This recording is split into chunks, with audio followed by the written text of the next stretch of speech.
Karachi expo centre में कुतुब मेला इस वक्त जारी है, जहां बहुत बड़ी तादाद में मुख्तलिफ स्कूल्स कॉलेजेस के तलबा और तलबात मौजूद हैं। तफसीलात क्या है, क्या माहौल है, कफील अहमद से जानते हैं जो कि एक्सपो सेंटर में मौजूद हैं। जी कफील।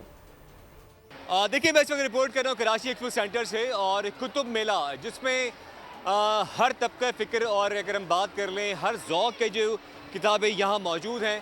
पहले मैं आपको दिखाऊंगा कितना बेपनाह रश है, चारों हर तरफ जो है वो तमाम स्कूल्स के, मदारस के, डिफरेंट जो इंस्टीट्यूशन है वहाँ के तमाम तलबा और तलबात यहाँ मौजूद हैं। बड़ी तादाद में बेपनाह रश है, और यकीनन ये रश सिर्फ किताबें देखने के लिए नहीं बल्कि उसकी ख़रीदारी के लिए भी यहाँ मौजूद है। मेरे साथ कुछ स्कूल्स के तलबा मौजूद है। जी, मैं यहाँ पर पहली बार आया हूँ और मुझे ये जगह बहुत अच्छी लगी है। यहाँ पर हर किस्म की बुक है, मतलब बहुत अच्छी है और यहाँ पर आना भी चाहिए। और मैंने काफ़ी सारी बुक्स देखी भी है, पसंद भी करी है। ये बताएं कि आपका शौक़ कौन सी जो है वो किताबों के अंदर है? इस्लामिक किताबों को पढ़ने में बहुत अच्छा लगता है, जिससे हमें इस्लामी दुनिया के बारे में पता चलता है, दीन के बारे में पता चलता है।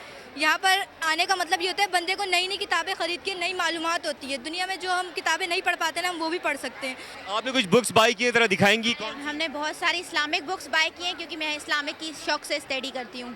यहाँ लोगों की तादाद देख के मुझे ये अंदाज़ा हो रहा है कि लोग बाई करने के लिए आए, ख्वाह वो साइंस फिक्शन की बुक हो, इस्लामियात से मुतालिक हो, इस्लामी तालीमात से मुतालिक हो, और बहुत बड़ी तादाद में स्टूडेंट जो है वो यहाँ मौजूद हैं। कफील, बहुत शुक्रिया। सब्सक्राइब करें और बेल दबाएं ताकि कोई खबर रह न जाए।